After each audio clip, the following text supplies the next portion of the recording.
नियतिकृतनियमरहितां लादैकमयीमनन्यपरतत्रां निरवसथिरां निर्मितिमा दधती भारती कवेर्जयति। तत्र काव्यप्रकाशस्य पाठक्रमे द्वितीय उल्लासे इदानीं पाठः प्रवर्तते, यत्र लक्षणायाः विमर्शः इदानीं पाठविषयः अस्ति। तत्रापि विशिष्य सारूपा साध्यवसाना लक्षणायाः विषये अस्माकं विचारः प्रवर्तते, यत्र आरोप्यमाणस्य आरोपविषयस्य च पदेन यत्र उपस्थितिर्भवति, अर्थात् पदेन उक्तौ इमौ यत्र भवतः तत्र सारूपा लक्षणा, यत्र च एक एव आरोप्यमाण एव पदोपात्तः भवति, न तथा आरोपविषयः तत्र साध्यवसाना लक्षणा भवति। पुनः यत्र लक्षणायाः प्रयोजकः सम्बन्धः सादृश्यसम्बन्धो भवति, तदा तत्र गौणी लक्षणा सा उच्यते।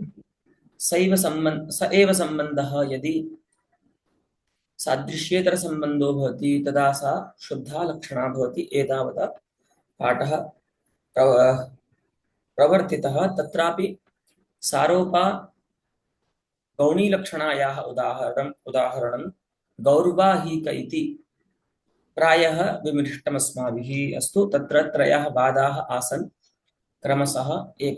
प्रथमे वादे बाह्यिकार्थस्य गोशब्दाविधया उपस्थितिर्भवति। द्वितीयमते बाह्यिकगतगुणानां जाड्यमान्द्यादीनां लक्षणया उपस्थितिर्भवति।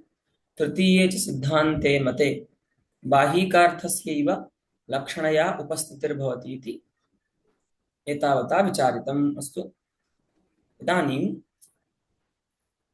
तदग्रे विचारः।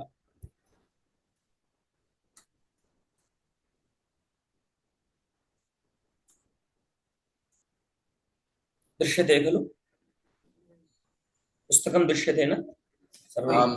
अस्तु, तर्हि इदं पुनरत्र तत्त्वं, किन्तु टीका अस्ति प्रायः। अस्तु, हाँ, अयम् अस्ति ग्रन्थः। उक्तं चान्यत्र। अस्तु, इदानीम् आचार्य कुमारिलभट्टस्य यः ग्रन्थः अस्ति श्लोकवार्तिकं, ततः एनां पङ्क्तिम् अत्र उदाहरति आचार्य मम्मटः। अस्तु, लक्षणाविषये आचार्य कुमारिलभट्टस्य यन्मतमस्ति तन्मतमत्र अनूद्यते आचार्य मम्मटेन। पश्यन्तु। अभिधेया विना भूत प्रतीतिर्लक्षणोच्यते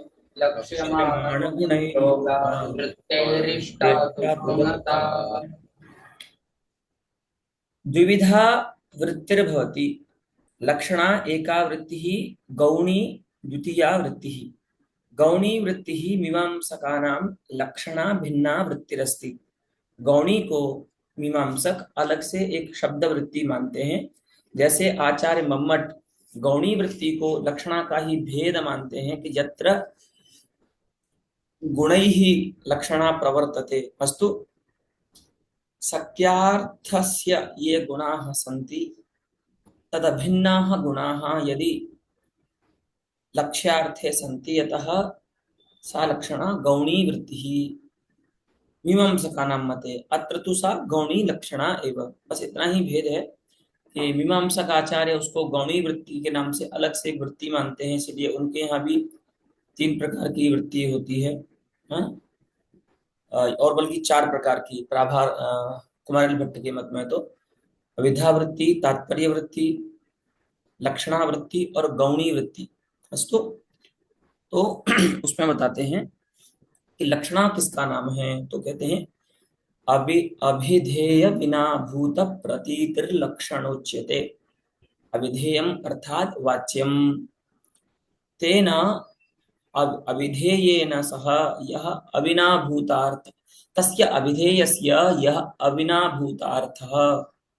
अस्तु, तो अविधेय अर्थात वाच्यार्थ का जो संबंधी अर्थ, ठीक है, उस अर्थ की प्रतीति अब यहाँ पर ये समझना है कि प्रतीति को लक्षणा कहना चाहिए अथवा प्रतीति करण को लक्षणा कहना चाहिए, क्योंकि प्रति उपसर्ग पूर्वक इण गतौ धातु है, उससे एक तिन प्रत्यय हुआ है, ठीक है। तो उसका अर्थ होता है ज्ञान, ठीक है। तो यहाँ पर जो तिन प्रत्यय है, अगर हम उसको भावार्थक मानते हैं तो प्रतीति शब्द का अर्थ होगा ज्ञानम। जैसे कि हम सामान्यतः प्रयोग भी करते हैं कि अस्य अर्थस्य प्रतीतिर न भवति, अर्थात अस्य अर्थस्य ज्ञानम न भवति। लेकिन अगर यहाँ पर हम प्रतीति शब्द का अर्थ भाव परक करें अर्थात ज्ञान करें, तो लक्षणा का स्वरूप जो है वो कुछ अस्पष्ट प्रतीत होगा, क्योंकि लक्षणा ज्ञान नहीं है ना।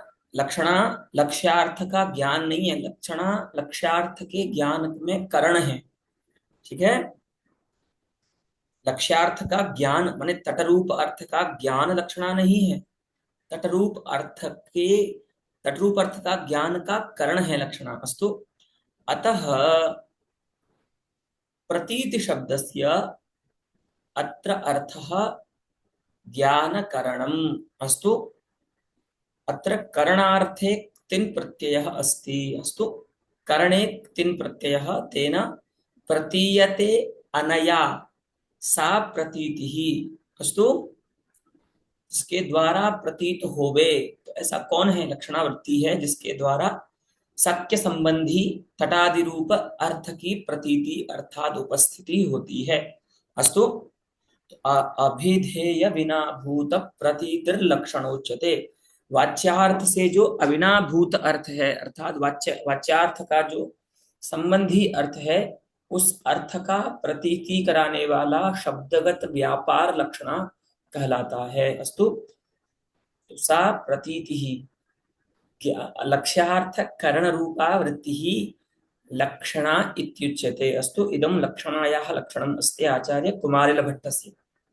तथैव गौणी वृत्तिः का, तो गौणी वृत्ति यत्र लक्ष्यमाण गुणैः योगात्, लक्ष्यमाणः यः अर्थः अस्ति तस्य अर्थस्य ये गुणाः सन्ति, तैः गुणैः एव योगात्, तथा तत्र ते गुणा एव योगः अर्थात संबंधः भवति।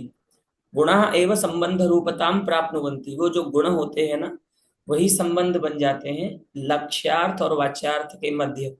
जैसे गोगत जो जाड्यमान्द्यादि हैं, हाँ, तो वाच्य में भी है वो गो व्यक्ति में, और बाहिक में भी जाड्यमान्द्यादि हैं।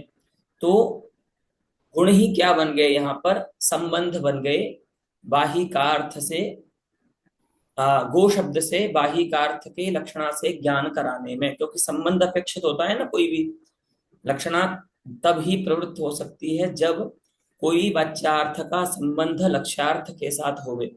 तो जहां पर वाच्य वाच्य निष्ठ जो गुण है और लक्ष्यार्थ निष्ठ जो गुण है, यदि वे गुण संबंध बन जाते हैं तो उन गुणों के संबंध से ही तेषां गुणानामेव योगात् वृत्तेः अर्थात तस्याः वृत्तेः गौणता इष्टा, अर्थात सा वृत्ति ही गौणी वृत्ति ही इष्यते। उस वृत्ति को हम गौणी वृत्ति कहते हैं जहां पर लक्ष्यार्थनिष्ठ गुण ही लक्षणा का प्रयोजक संबंध बन जाते हैं। अस्तु, यम काचिद अन्या वृत्तिरस्ति मीमांसकानां, यथा आचार्य मम्मटः गौणीं वृत्तिं लक्षणायाः भेदं मनुते, तथा मीमांसकानां लक्षणाभेदतया गौणीवृत्तेः स्वीकारो नास्ति। अस्तु, इदमत्र अवश्यम् अवधेयम्।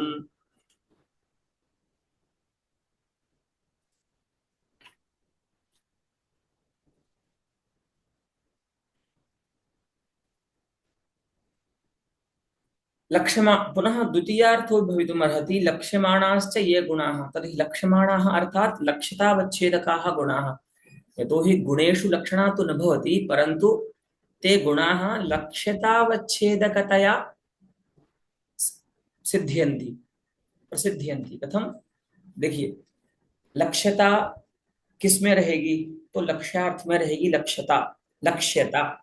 जैसे बाहिक अर्थ जो है वह गो शब्द का लक्ष्यार्थ है, तो बाहिकार्थ में रहेगी लक्ष्यता।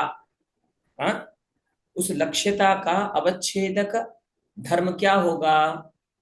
वाहिकत्व भी हो सकता है, लेकिन यहाँ पर हम बाहिकत्वेन रूपेण बाहिक की उपस्थिति नहीं मान रहे हैं। हम तो जाड्य मान्द्यादि गुणाश्रयतया, हाँ, जाड्य मान्द्यादि गुणवत्तया बाहिकार्थ की उपस्थिति मान रहे हैं ना लक्षणा से। तो जो अर्थ जिस रूप में उपस्थित होता है वह रूप तन्निष्ठ लक्ष्यता अथवा वाच्यता में अवच्छेदक होता है। तो यहाँ पर यदि लक्ष्यार्थस्य बाहिकस्य उपस्थितिः जाड्यमान्द्यादिवत्तया भवति, जाड्यमान्द्यादिवत्तया भवति, तदा जाड्यमान्द्यादयः गुणाः तन्निष्ठायाम् अर्थात् बाहिकनिष्ठायां लक्ष्यतायाम् अवच्छेदकाः भवन्ति। जैसे आप दंड को दंडत्वेन रूपेण घट का कारण मानते हैं, ठीक है? दंडः दंडत्वेन रूपेण घटस्य कारणम् अस्ति, तर्हि घटनिरूपिता या दंडनिष्ठ कारणता अस्ति, तन्निष्ठायां कारणतायां दंडत्वम् अवच्छेदकं भवति। तो क्या बोलेंगे? दंडत्वावच्छिन्न दंडनिष्ठा कारणता, अथवा दंडनिष्ठायाः कारणतायाः अवच्छेदकम दंडत्वम। आप जिस पदार्थ को जिस रूप में कारण या लक्ष्य मान रहे हैं अर्थ को, तो वह रूप जो है वो तन्निष्ठ कारणता में या तन्निष्ठ लक्ष्यता वाच्यता व्यंग्यता आदि में अवच्छेदक हो जाता है, ठीक है? तो यहाँ पर हमने बाहिकार्थ को जाड्यमान्द्यादि गुणों के आश्रय के रूप में लक्ष्य माना है ना, अथवा बाहिकत्व रूप से माना है उसको लक्ष्य? बोलिए।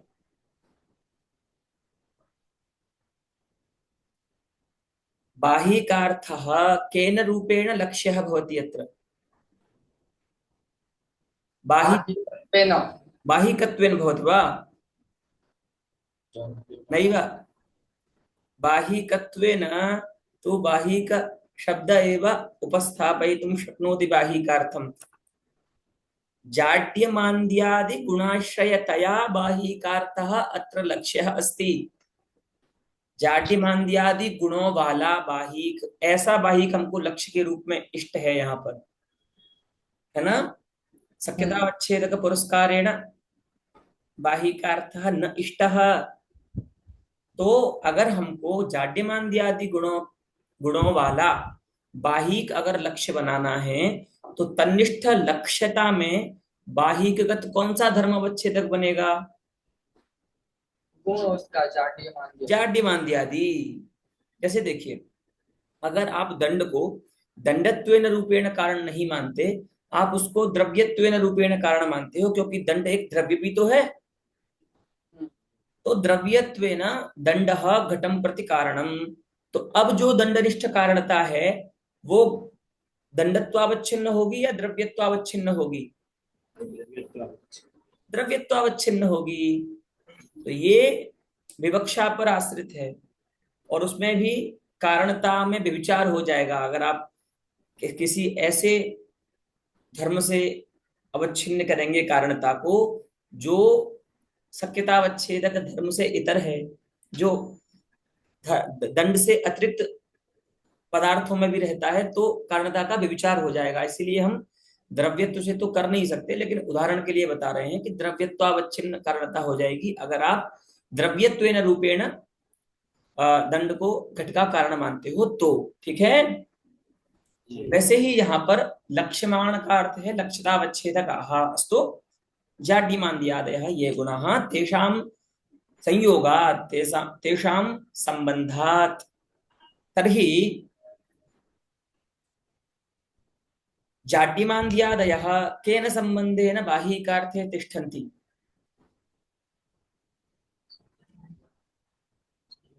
जाड्यमान्द्यादयः गुणाः सन्ति। बाहिकः द्रव्यमस्ति। द्रव्ये गुणाः केन सम्बन्धेन तिष्ठन्ति?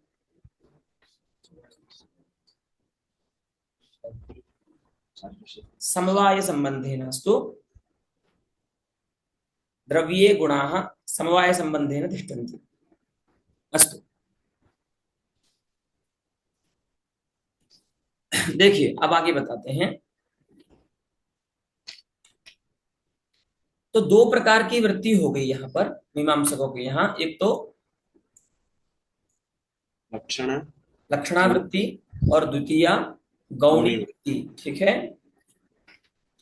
इदानीम अविनाभूतः अर्थः अर्थात शक्य संबंधी अर्थः। तर्हि अविनाभूतार्थः यः अस्ति तत्र यः संबंधः अस्ति सः अविनाभावो अविनाभाव संबंधः व्याप्ति रूप संबंधो वा। क्योंकि अविनाभाव शब्द का अर्थ होता है यद विना न भवति, ना न बिना भवति इति अविनाभावी। हाँ, तद्गत संबंध अविनाभाव संबंध अर्थात व्याप्ति रूप संबंध। यथा धूमः वह्निं विना न भवति, अतः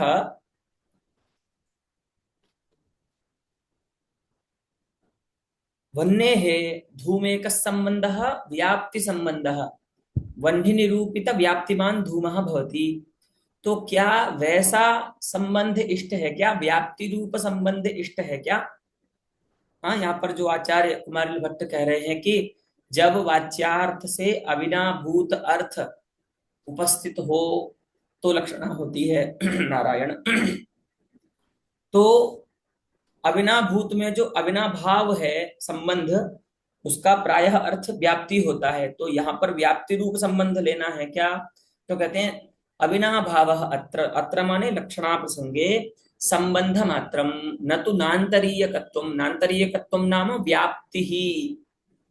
व्याप्ति रूप संबंध हमको यहाँ पर इष्ट नहीं है। क्योंकि अगर आप लक्ष्य और वाच्यार्थ में व्याप्ति रूप संबंध मानने लगेंगे तब तो बहुत सारे ऐसे लक्षणा के उदाहरण हैं जिनमें लक्षणा नहीं हो पाएगी।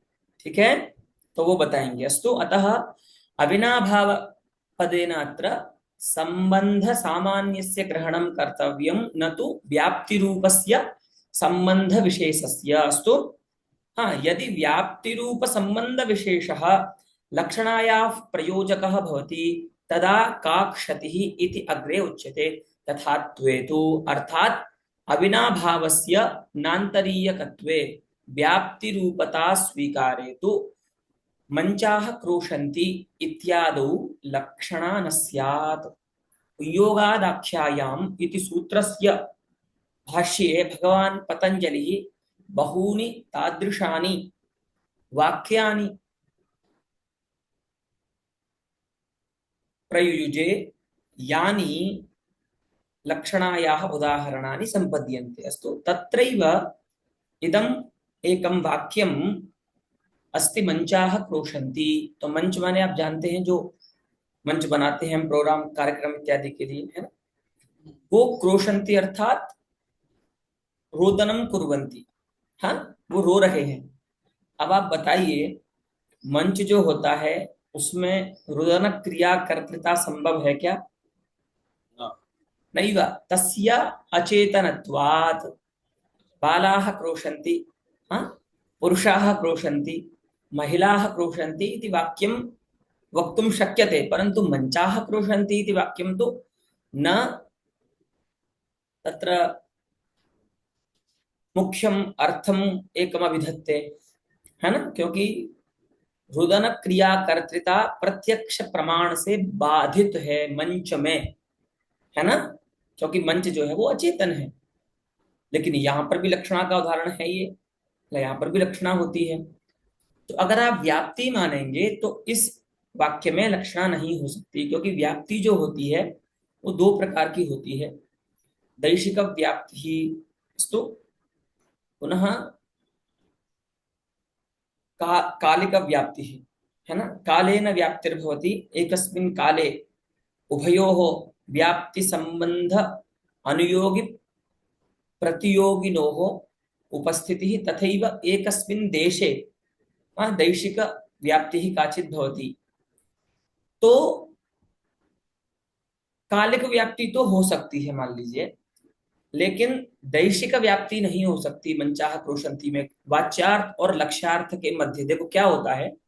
मंचाह क्रोशंती में मंच शब्द की लक्षणा, मंचस्थ कोई बालक है वो रो रहा है, ठीक है, या बहुत सारे बालक हैं वो रो रहे हैं मंच पर, तो मंचस्थ बालकों में संयोग संबंध से लक्षणा होती है, और फिर अर्थ होता है जैसे कुंताह परिवेशंति में हुआ था ना, ऐसे ही अर्थ हो जाएगा कि मंचस्थाः बालकाः क्रोशन्ति।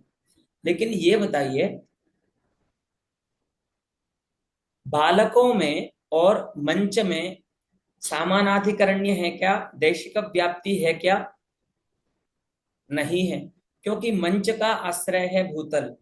मंच कहां पर बना हुआ है? भूतल। भूतल पर। और बालक कहां पर स्थित हैं? मंच मंच पर।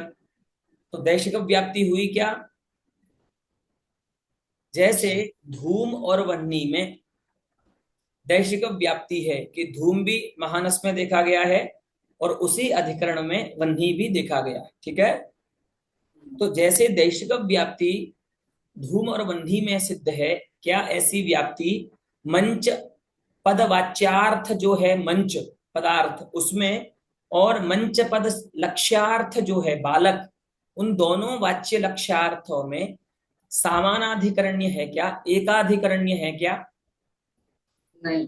नहीं है। तर्हि सामानाधिकरण्यस्य अभावात् अत्र मंचपद वाच्यार्थ लक्ष्यार्थयोः एकाधिकरण्यस्य अभावात् अत्र दैशिक व्याप्तिः अनयोः न संगच्छते। अतः तादृश दैशिक व्याप्तेः अभावात् अत्र मंच शब्दस्य लक्षणा मंचस्थ बालके भवितुं नार्हति। यदि अभिधेय विनाभूत इत्यत्र अविनाभूत पदेन अविनाभाव शब्देन व्याप्ति रूपः संबंधः स्वीक्रियते तदा। अस्तु, तर्हि अविनाभाव संबंधस्य व्याप्ति रूपार्थ स्वीकारे मंचाः क्रोशन्ति इत्यस्मिन् लाक्षणिके वाक्ये लक्षणायाः प्रसक्तिर्न भवति। अव्याप्ति दोषः कदाचित् वक्तुं शक्यते। लाक्षणिके वाक्येऽपि लक्षणायाः प्रवृत्तिर्न भवति। यदि अविनाभाव संबंधेन व्याप्ति रूपं संबंधं यदि स्वीकुर्मः, अस्तु, अतः अविनाभाव शब्देन अत्र संबंध सामान्यस्य ग्रहणं कर्तव्यं, न तु व्याप्ति रूपस्य संबंध विशेषस्य। पुनः इतोप्येकः दोषः अस्ति व्याप्ति रूपता स्वीकारे। अविनाभाव पदेन व्याप्ति रूप संबंध स्वीकारे एकः इतोपि दोषः, स च अविनाभावे च आक्षेपेणैव सिद्धेः लक्षणायाः न उपयोग इत्युक्तम्। अस्तु, इदानीं लक्षणा कुत्र भवति? यत्र ययोः अर्थयोः व्याप्तिर्नास्ति, यतोहि व्याप्तौ सत्यां। मान लीजिए अगर मंच निरूप ये बालक निरूपित व्याप्ति मंच पदार्थ में होती, तो मंच पद के ज्ञान से बालक रूप जो उसका संबंधी है, व्याप्ति संबंध से उसका जो संबंधी है बालक, तो उसका ज्ञान तो अनुमान प्रमाण से ही हो जाना चाहिए ना। क्योंकि जिन दो अर्थों में व्याप्ति रूप संबंध होता है, वहां पर जो व्याप्य पदार्थ है उस व्याप्ति में, उस व्याप्य पदार्थ के दर्शन से तो अनुमान प्रमाण से ही व्यापक का ज्ञान हो जाता है ना। यथा वह्नि वह्नि निरूपिता व्याप्ति धूमे अस्ति, अतः धूम पदार्थः अत्र व्याप्यः अस्त्यस्मिन् अस्यां व्याप्तौ वह्निश्च व्यापकः अस्ति। तर्हि धूम प्रत्यक्षेन तत्र वह्नेः ज्ञानम् अनुमान प्रमाणेन भवति, तत्र लक्षणायाः का आवश्यकता है ना। यदि अविनाभाव शब्द का अर्थ आप व्याप्ति रूप संबंध करते हैं तो आक्षेप से ही, आक्षेप अर्थ का शब्द का अर्थ यहाँ पर नैयायिकों के मत में अनुमान कर लेंगे और शास्त्रांतर में आक्षेप सामान्य अर्थापत्ति आदि प्रमाण कर लेंगे। तो यदि अविनाभाव शब्द का अर्थ व्याप्ति रूप संबंध है तब तो आक्षेप से ही लक्ष्यार्थ की सिद्धि हो जाने के कारण लक्षणा के उपयोग कोई नहीं बचता। अस्तु, जैसे बताया ना हमने, बन्ही की व्याप्ति धूम में है, तो जैसे ही कोई व्यक्ति पर्वत में धूम दर्शन करता है तो महानसी, ये जो उसको व्याप्ति ज्ञान का निश्चय है उसका स्मरण करता है और उस स्मरण से उसको परामर्श ज्ञान होता है ना, विशिष्ट वैशिष्ट्यावगाही परामर्शात्मक ज्ञान होता है और अगले ही क्षण में उसको अनुमिति उत्पन्न हो जाती है कि पर्वतोयम बन्हीमान, है ना, धूमात।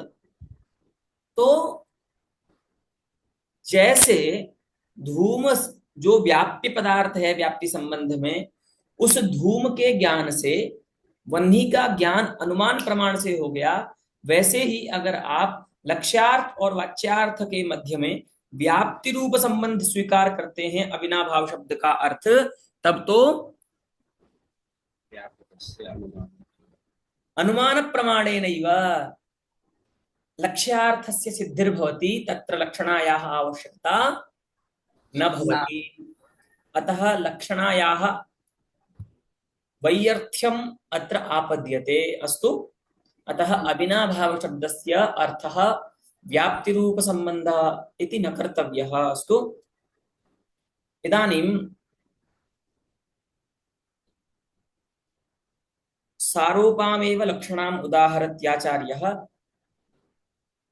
पुनश्च तत्र शुद्धां सारूपाम् उदाहरति। अस्तु,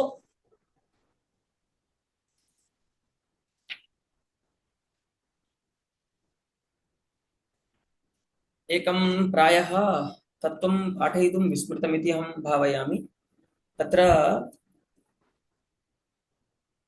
गौणी लक्षणायाः यः द्वितीयः भेदः अस्ति साध्यवसाना गौणी, तस्यापि लक्षणायाः उदाहरणं तत्रैव अस्ति, गौर्बाहिक इत्यत्र। अस्तु, अतः तदपि द्रष्टव्यम्। हाँ, अस्ति गौर्बाहिक इत्यत्र गौरयम् इत्यत्र च। तर्हि गौर्बाहिकः इत्युदाहरणं तु गौणी सारोपायाः सिद्ध्यति इति महता संरम्भेण अस्माभिर्ज्ञातम्। इदानीं गौरयम् इत्यत्र कथं साध्यवसाना लक्षणा इत्येव इदानीं व्याख्यातव्यमस्ति। तर्हि साध्यवसाना लक्षणा कुत्र भवति? यत्र विषयिणा निर्गुणे सति निगीर्णं भवति। किम्? आरोप विषयः उपमेयम्। विषयी के द्वारा आरोप का विषय जो उपमेय पदार्थ है उसका निगीर्ण कर लिया जाता है, अर्थात वाक्य में केवल आरोप विषयी जो है उपमान तद्वाचक पद ही श्रुत होता है। उपमेय वाचक अर्थात आरोप के विषय का वाचक कोई पद सुनाई नहीं देता, वहां पर साध्यवसाना लक्षणा होती है। इदानीं पश्यन्तु, गौः अयम्। अब उसी बालक को देख करके कोई व्यक्ति बोल रहा है कि गौः अयम्, अयम् गौः। इदानीं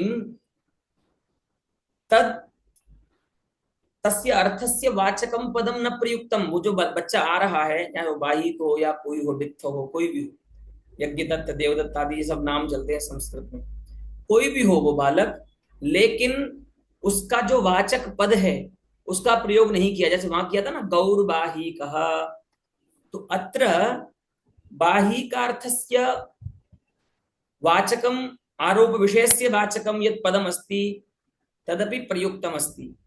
पुनः आरोप विषयी यः अस्ति उपमान पदार्थः तस्यापि वाचकम गौः इति पदम उक्तम अस्ति। अतः अत्र उभौ उपमानोपमेयौ उक्तौ स्तः। गौरयम् इत्यत्र तु केवलम् उपमान पदार्थः पदेन उक्तः अस्ति, उपमेयस्य वाचकं किमपि पदं नास्ति। तो तत्पदं कुत्र गतं? तो तदुच्यते यत् निगीर्णं। केन निगीर्णं? किसने निगल लिया उसको? तो आरोप विषयिणः वाचकेन पदेन। अस्तु, उपमान वाचकेन पदेन निगीर्णे सति उपमेयवाचके पदे साध्यवसाना लक्षणा भवति। तो यहाँ पर कुछ भी नहीं करना है, मुख्यार्थवाद भी वैसे ही होगा, सारी प्रक्रिया वही है जो गौरवाहिक में है, संबंध भी वही रहेगा, जाड्यमान्यादि प्रयोज्य सादृश्य। हाँ, बस यहाँ पर इतना ही भेद है गौरवाहिक से कि वहां पर वाहिकार्थ की उपस्थिति के लिए तद्वाचक पद भी है, और यहाँ पर उसके लिए वाचक पद न होकर के केवल लाक्षणिक पद ही है जो उसकी उपस्थिति कराएगा लक्षणावृत्ति के द्वारा। अस्तु, अतः इदम उदाहरणं साध्यवसानाय गौणी साध्यवसानायाः सिद्ध्यति। अस्तु, गौणी नाम यतो हि इयं सादृश्य संबंधेन प्रवर्तते, अतः इयं गौणी लक्षणा अस्ति। साध्यवसाना च अस्ति यतो हि अत्र केवलम् उपमानस्यैव पदेन कथनम् अस्ति, न उपमेयस्य। अस्तु, इदानीं शुद्धायाः सारोपाध्यवसानयोः स्वरूपं पश्यामः।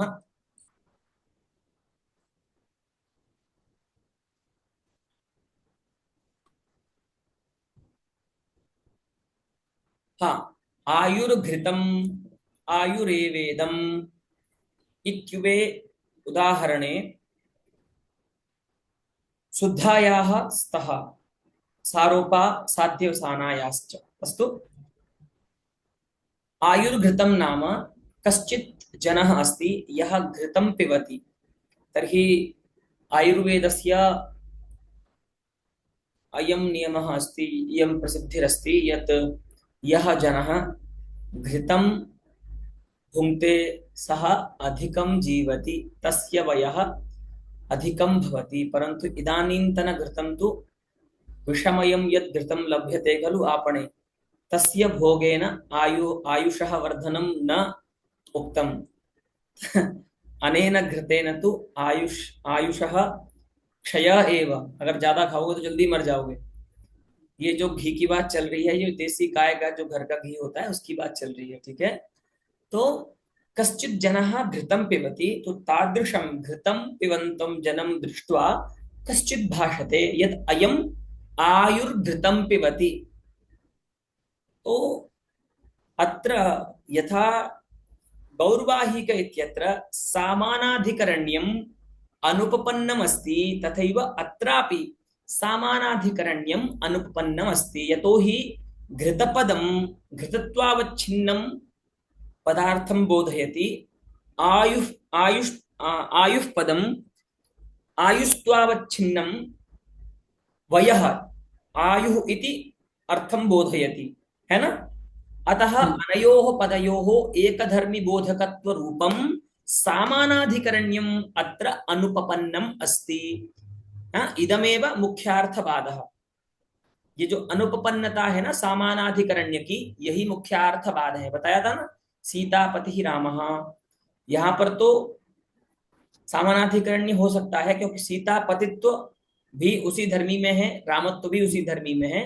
तो एक धर्मी बोधकता सीतापति और राम दोनों शब्दों की है, इसलिए समान विभक्तिकत्व रूप जो सामानाधिकरण्य है अथवा एक धर्मी बोधकत्व रूप जो सामानाधिकरण्य है वह वहां तो उपपन्न है, लेकिन यहाँ पर चूंकि दोनों ही पद भिन्न भिन्न अर्थों के वाचक हैं, इसीलिए यहाँ पर जो सामानाधिकरण्य कहा गया है समान विभक्तिकतया तत् सामानाधिकरण्यम अनयोः अर्थयोः न सिद्धम, अतः अत्र मुख्यार्थवादः है ना।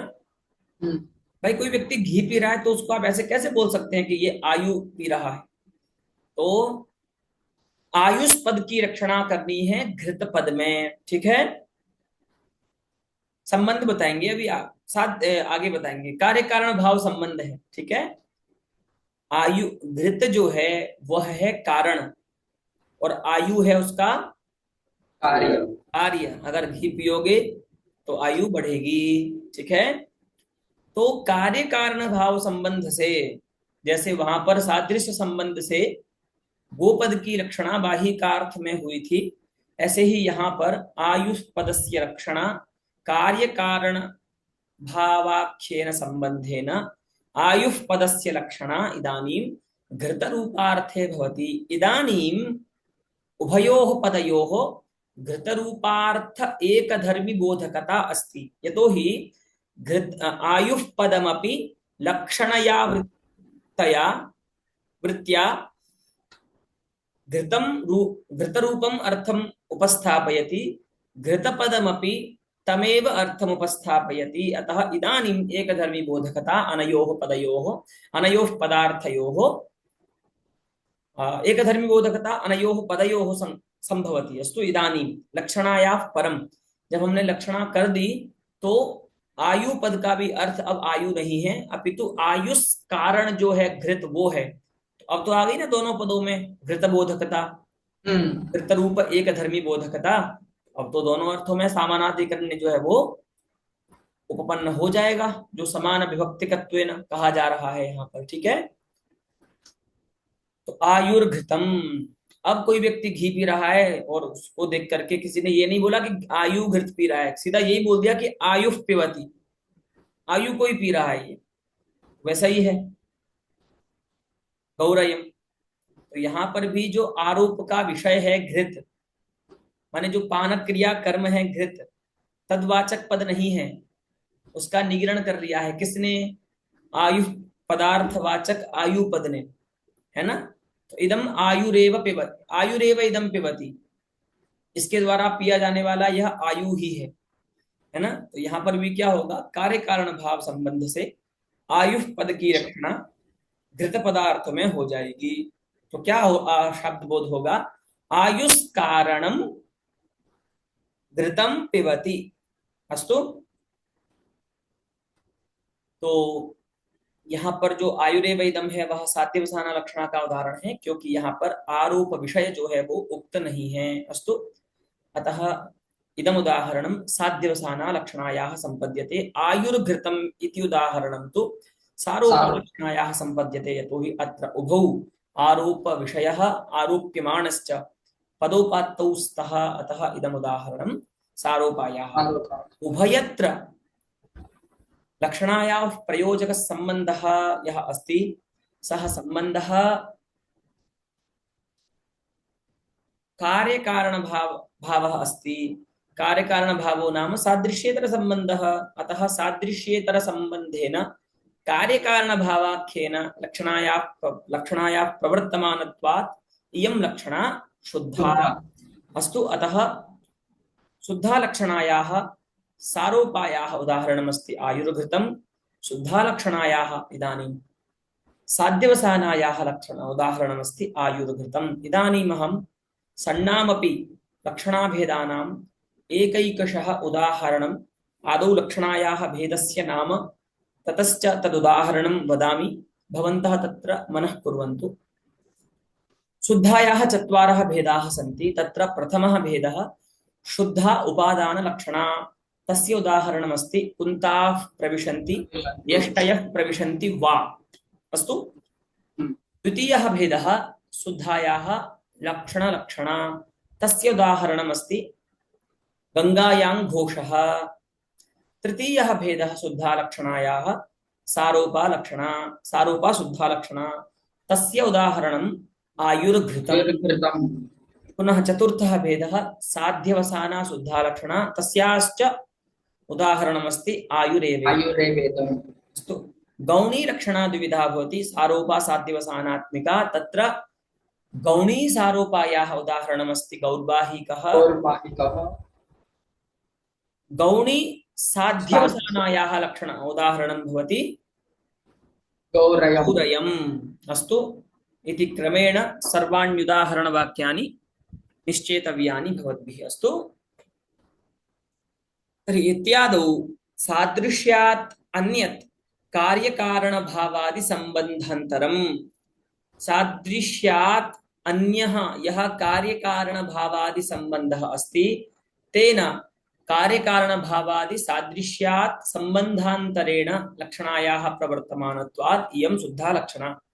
अत्र कार्यकारणभावादि इत्यत्र आदिपदेन वक्ष्यमाणाः केचन इतोपि सम्बन्धाः सन्ति, यतोहि 160 इति भाष्यवचनमस्ति खलु। तर्हि सादृश्येतर सम्बन्धाः सतम भवितुम अर्हन्ति। बहुत सारे संबंध होते हैं ना, जन्य जनक भाव संबंध, तात्कर्म्य संबंध, तादर्थ्य संबंध। तो आदि शब्द से उन सभी संबंधों को हम जानेंगे, उनमें से कुछ का आचार्य मम्मट संग्रह भी करेंगे, है ना।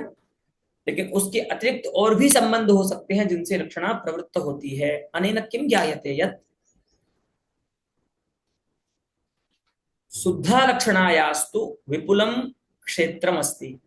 क्योंकि शुद्धा लक्षणा तो ऐसी है जो अनेक संबंधों से प्रवृत्त होती है। तदपेक्षया गौणी लक्षणायाः लघीय क्षेत्रम, छोटा क्षेत्र है उसका, है ना, क्योंकि वो केवल एक सादृश्य रूप संबंध से ही प्रवृत्त होती है। अस्तु।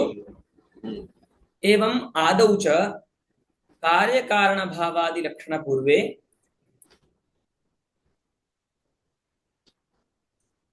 आरोपाध्यवसाने, इस प्रकार से हमने अभी आपको ये जो भेद बताए हैं, आयुर्घृतम और आयुरेवैदम, इन दोनों में ही संबंध जो है वो कार्य कारण भावादि रूप है। इसीलिए ये दोनों जो उदाहरण हैं वे सारूपा और साध्यवसाना के उदाहरण सिद्ध होते हैं। अस्तु।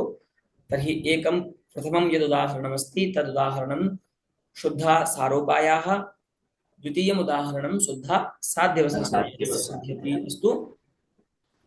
इदानीम् एकं तु विचारितमेव न तत्त्वं लक्षणायाः, मुख्यार्थवादः विचारितः, मुख्यार्थसम्बन्धः विचारितः। इदानीं रूढ़ि प्रयोजनयोः कतरम अत्र अस्ति। रूढ़ि और प्रयोजन में से क्या है यहाँ पर जिसके कारण लक्षणा हो रही है। क्योंकि आपने बताया ना कि तीन हेतु होने चाहिए, मुख्यार्थ बाध, मुख्यार्थ संबंध, रूढ़ि अथवा प्रयोजन। रूढ़ि अथवा प्रयोजन में से कोई एक होना चाहिए। तर्हि अत्र रूढ़ि लक्षणायास्तु वस्तुतः तथा विस्तारः नास्ति साहित्यशास्त्रे, यतोहि तत्र प्रयोजनाभावात् व्यञ्जनायाः अवकाशः नास्ति।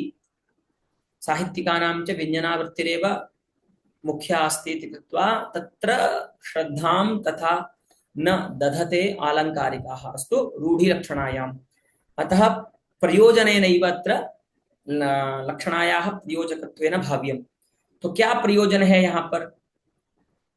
हाँ,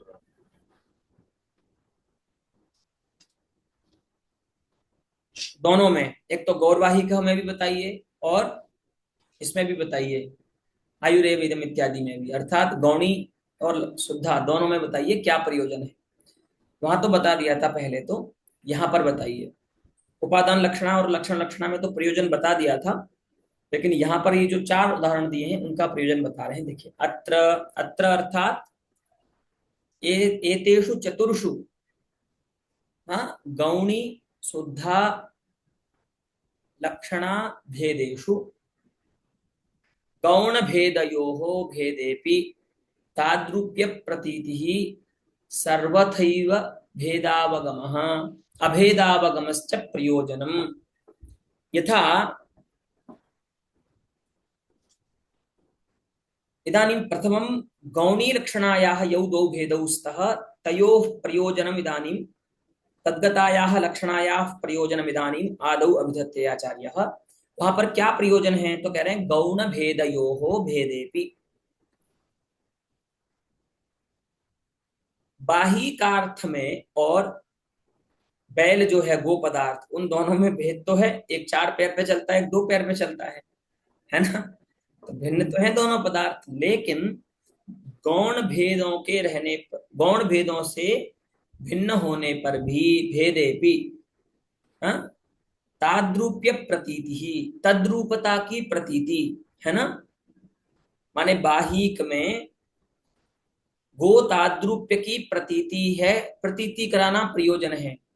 कि भले ही ये तो आपको जो बाहिक नाम का लड़का है ये दो पैरों से चलता हुआ मनुष्य प्रतीत होता है, लेकिन ये एकदम बैल है। इसके व्यापार से, क्रियाकलाप से आप इसको मनुष्य नहीं कह सकते, इसको बैल ही कहना चाहिए। जैसे बैल कार्य करता है, पूरे दिन खा करके पड़े रहना, क्रियाशीलता जैसे उसमें नहीं होती है, ऐसे ही इसमें भी नहीं है। विवेकी ये भी नहीं।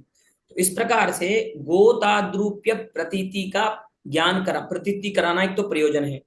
अथवा तो ताद्रूप्य की प्रतीति जब होगी तब तो उतना अतिशयेन अभेद नहीं आएगा, अथवा कहीं पर यह भी प्रतीति हो सकती है कि ये केवल देखने में ही आपको मनुष्य लग रहा है, नहीं तो पूरा बैल ही है। सर्वथा अभेदावगमः, बाहिकार्थ को दो पैरों वाला बैल बताना, एक तरह से ऐसे कहे ना अगर शुद्ध भाषा में। हाँ, सर्वथा बाहिकार्थः गवा भिन्न, हाँ, वो पदार्थ से अभिन्न ही है ये। तो इस प्रकार से बाहिकार्थ में सर्वथा वो प्रतियोगिक अभेद का ज्ञान कराना प्रयोजन है गौणी लक्षणा के दोनों भेदों में, शुद्ध सारूपा में भी और साध्यवसाना में भी। अस्तु गौर्वाहिकः गौरयम् इत्यत्र प्रयोजनं द्विधा भवितुमर्हति, गो तादृप्य प्रतीतिः बाहिकार्थे अथवा गो प्रतियोगिक अभेद प्रतीतिः बाहिकार्थे प्रयोजनं भवितुमर्हति लक्षणायाः। इदानीं शुद्धा लक्षणायाः सारोपासाध्यवसानयोः प्रयोजनं किमस्ति तो शुद्ध भेदयोस्तु, अच्छा गौण भेदयोः इत्यस्य अर्थः अस्ति गौणी लक्षणायाः भेदयोः, अस्तु न तो गौण भेदयोः, स्तोकमन्तरयोः ऐसा अर्थ नहीं करना है, गौण भेद का अर्थ करना है। गौणी लक्षणा के जो दो भेद हैं सारोपा और साध्यवसान, ठीक है। शुद्धा के जो दो भेद हैं उनमें क्या प्रयोजन है, तो शुद्ध भेदयोस्तु अन्य वैलक्षण्येन अव्यभिचारेण च कार्य कारण भावादि कार्य कारण भावस्य प्रकाशनम व्यंग्यम, अस्तु कार्यकारित्वादि प्रयोजनम। तो बोले देखिए कार्य कारण भाव तो आपको बताना है तो ठीक है, लेकिन जैसे वहां पर था ना कि कार्य कारण भाव यदि संबंध सामान्य बताना है तब तो आप आयुर्घृतम क्यों बोल रहे हो, ऐसे ही बोल दीजिए आयुष कारणम घृतम पिबती, है ना। आयुर्घृतम बोलने की क्या आवश्यकता है। वैसे ही अगर आपको तट रूप अर्थ में गंगा पदार्थ का संबंध मात्र की विवक्षा है तो गंगा तटे घोष यही बोल दीजिए, गंगायाम घोष ऐसा बोलने की क्या आवश्यकता है। तो कहते हैं देखिए जैसे वहां पर अतिशयेन प्रतीति कराना प्रयोजन था शैत्य पावनत्व की, उसी प्रकार से यहां पर हमको केवल ये नहीं बताना है कि आयु का कारण ही केवल कारण होता है घृत, नहीं, अन्य कारणों से विलक्षण कारण है ये बताना भी प्रयोजन है। अस्तु यावन्ति आयुष कारणानि संपद्यन्ते तेभ्यः इदं विलक्षणम कारणम, घी जो है वो सबसे प्रकृष्ट कारण है, ठीक है।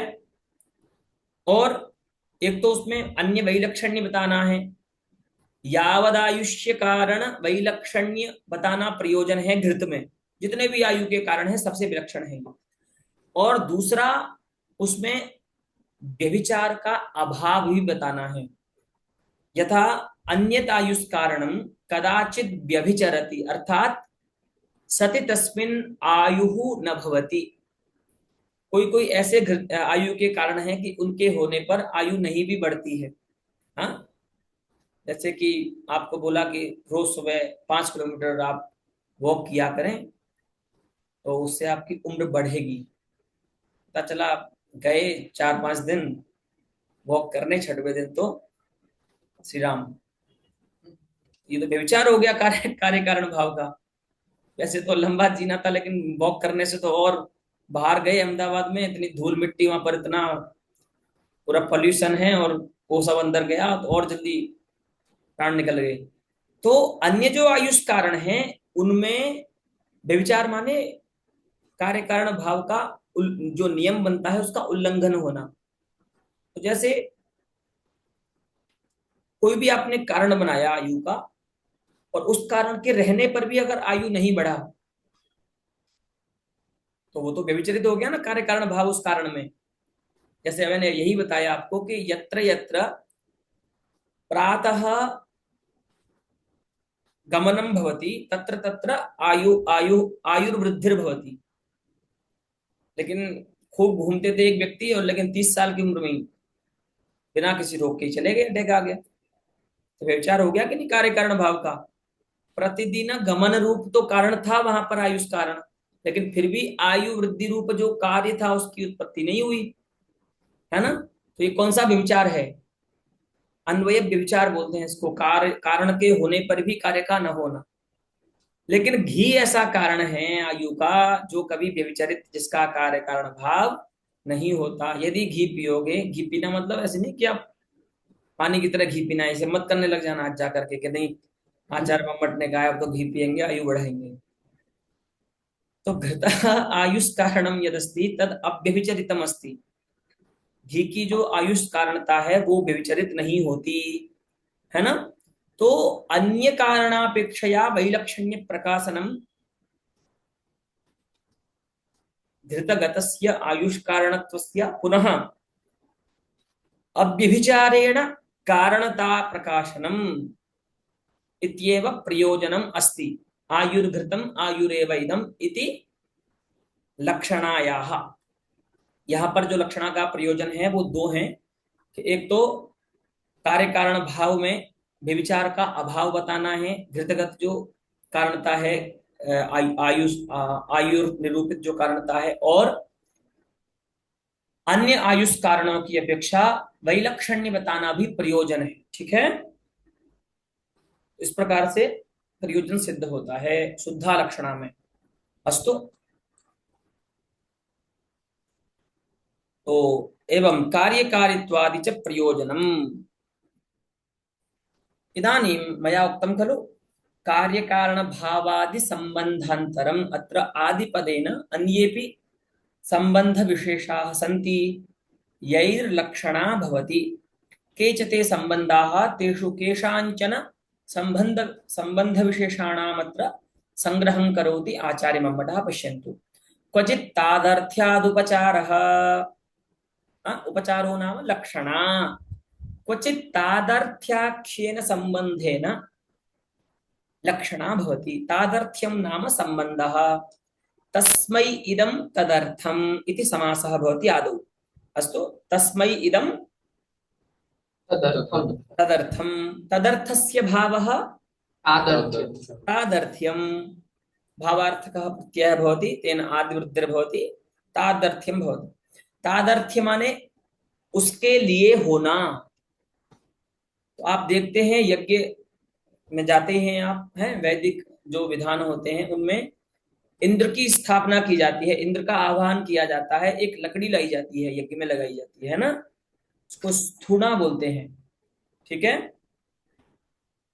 तो इंद्र के निमित्त, इंद्र की प्रतिष्ठा के निमित्त लाई गई जो लकड़ी काष्ठ विशेष है स्थूणा, उसको जो यजमान और ऋत्विक भी क्या बोलने लगते हैं, अयम इंद्र। तो क्या वो इंद्र है क्या? नहीं।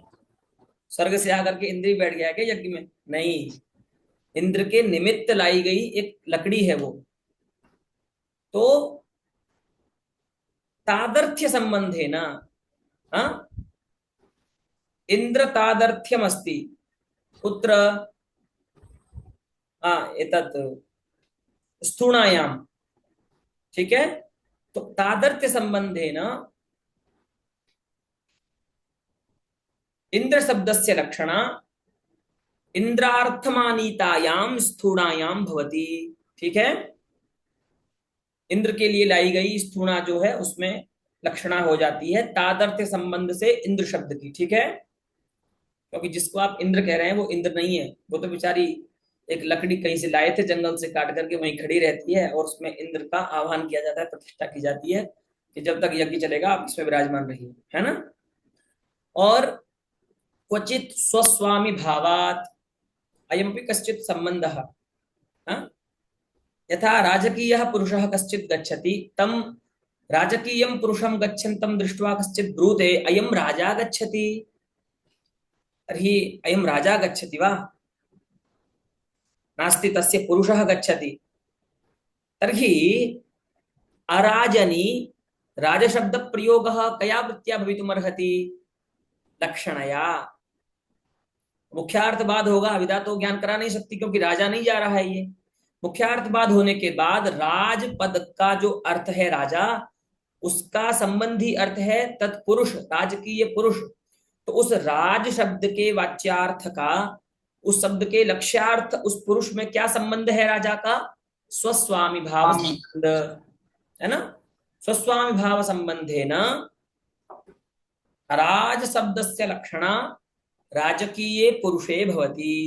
ठीक है, तो एते सर्वेपि प्रयोगाः लक्षणिक प्रयोगाः शुद्धाया एव उदाहरणं संपद्यन्ते यतो हि अत्र सादृश्येतर संबंधेन लक्षणा प्रवर्तते। अस्तु इदं दृढ़ं निश्चेतव्यम्। उसी प्रकार से क्वचित अवयवावयवी भावात् यथा अग्रहस्ते इति इत्यत्र अग्रमात्रे अवयवे हस्तः।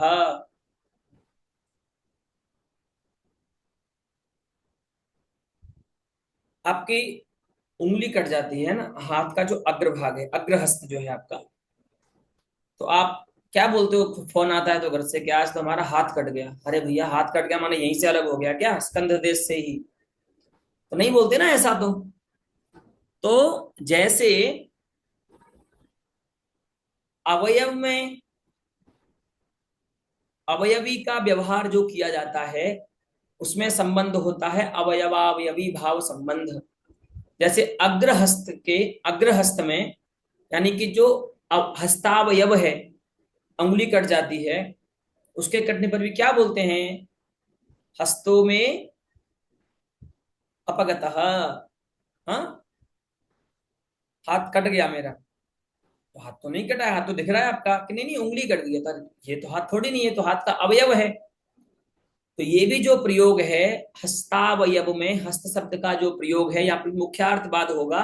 और हस्त शब्द का जो अर्थ है पूरा स्कंद देश से लेकर अंगुली पर्यंत जो पूरा एक भाग है अवयवी, उसका एक अवयव जो है ना, अग्रहस्त, उस अग्रहस्त रूप अर्थ में लक्षणा होगी हस्त शब्द की।